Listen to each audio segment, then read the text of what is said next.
What's up, YouTube? Welcome back to the channel. We got wrestling talk going on. I don't know what the hell I'm gonna title this video, but it's kind of review. I don't really do it, but I watch a lot of wrestling. I see a lot of things. I read a lot of articles, things like that. So I should be doing some of this stuff more. We got MLW topics. We got Impact topics. We got AEW topics. It's gonna be real short. I'm trying to hit these topics real quick. Get on out. I don't want to take up all your day. But first off, we're going to start with MLW. They had two big things happen on their show. Hour-long show on YouTube. You should be watching free. All thing you got to do is click on YouTube and subscribe to the channel. No, I'm not paid by them, but I would if they would like that. They see this video and like my talking points and want to give me some dollars. I do it. I ain't playing. But anyway, first off, you had Killer Kross. Killer Kross will be returning. I repeat, he will be returning to MLW. I did not know that he wrestled before in MLW. He wrestled. They said he wrestled last year in February the 1st. For Fightland. I don't remember that. Not last year, but 2020. Yes, 2020. I could have sworn he'd been in the WWE for at least a good minute. It wasn't that long. I think he was in Impact a little bit longer. But I didn't know that he had wrestled there before. It'll be interesting to see. I don't know. In the wrestling world, he seemed to be a big name. He seemed to have some buzz. Even though he only spent probably the same amount of time that Keith Lee had. But if you've seen Keith Lee debut yesterday or the day before in AEW, the fans were loud, the fans were hype. I don't know how long that will last, but hey, it's a big pickup for MLW, especially because during the pandemic they kind of went on a hiatus and they just kind of coming back and kind of getting their footing, and it happened at a bad time because they was already getting their footing, so they need more people, they need more stars. I'm pretty sure they probably gonna get back change. But then they also have the not AAA, but Lucha Underground thing going. He was once part of Lucha Underground. I don't know if he can be doing that same character or not. It probably will be getting Shane Strickland too, possibly. And I forgot the lady Selena De La Rento. She might come back. I don't know why she ever left. I know why. The WWE kind of gave her a knock on the door and she said, let me try. But also what happened on MLW is the heavyweight champion, Hammerstone, was betrayed by his compadre, his dynasty brethren, Matthew Holiday. And I guess his girlfriend, Elisa Toot, this will be the first time Elisa Toot has just been more than a backstage announcer or anything like that, or an interviewer on YouTube. Cause I think that was what she used to do before she went to Impact, did a little backstage, and then she went to MLW. Made her more of an on-screen character. This will be interesting to see. I ain't gonna lie, I'm not the biggest Matthew Holiday fan, but hey, if it helps, go ahead, do your thing. But like I said, this is the reason why I think it is a good pickup for them to get Killer Kross, because hey, they have some people. I mean, other than they had some people, then some people left. This is what happens in wrestling.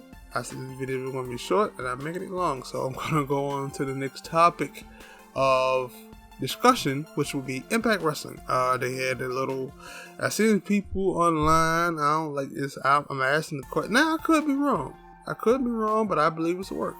Josh Alexander came out early on, cut a good promo, had a match against the debuting Khan, I think his name was. He used to be Connor in the WWE in the Ascension. That failed. It was a quick match, quick tap out by Alexander. He went on the cut. Nope, he actually went on to try to hurt the dude and fight the people, and he ended up pushing Scott D'Amore, and that led to Scott D'Amore telling him to leave. I'm summarizing it to make this video go faster. And then he went on Twitter and put out like a thank you and spoke good word like he was gonna leave. And then a couple of minutes later, he deleted the tweet. So I think this is more storyline driven, but it is some real life to this because his contract is due up in February. So, but I think this is more storyline based. I could be wrong. I think this is the work, but it works. You have AEW mentioning him a week ago, and then they throw up the Forbidden Door thing, and they're gonna slam the door. Even though Tony Khan came out and said that that was wrong, that he misspoke or mistweeted. He needs to stop tweeting at all, in my opinion. It's just my opinion. But yes, I think it's a work. But at the same time, I could be wrong. But a lot of these fans are jumping to big conclusions, so that means that whatever is happening is working. So for the fans who believe it, who in there like that, I will leave the rest of it to myself. Next and final little talking point is Hikaru Shida. Big fan. She talked about how she found like it's a struggle for her, not just her and other Joshi wrestlers.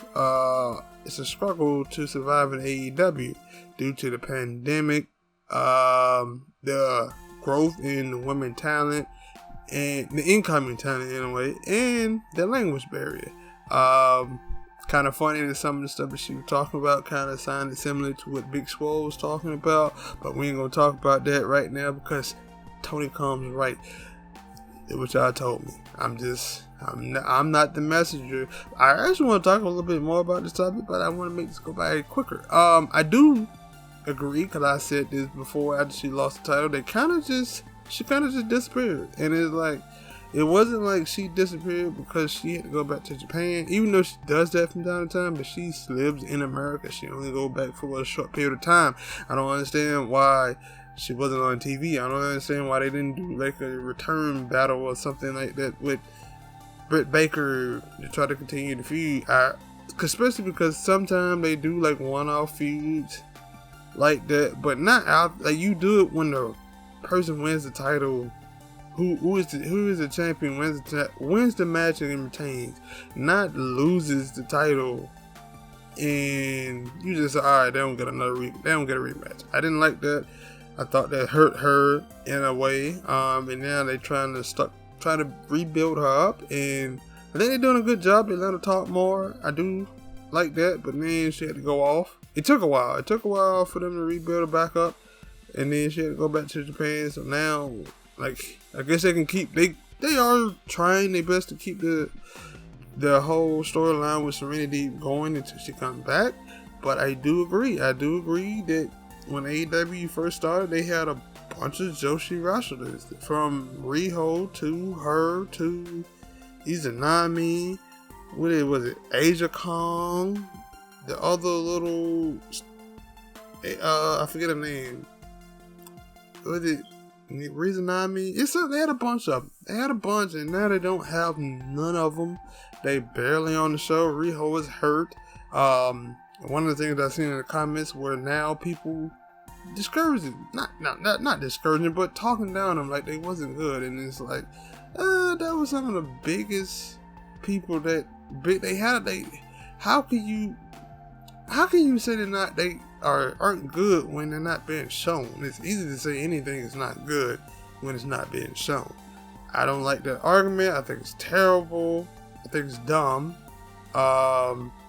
But yeah, that'll be all the news or whatever the hell I'm gonna call this for now. Probably start back. So I'll probably start doing it a little bit more. I ain't used to doing it. I'm trying to hit 4 things at one time. Y'all hit that like button, subscribe to the channel. Y'all need, speaking of hitting things, 4 things at one time, you need to hit the like button, subscribe to the channel, drop a comment, share.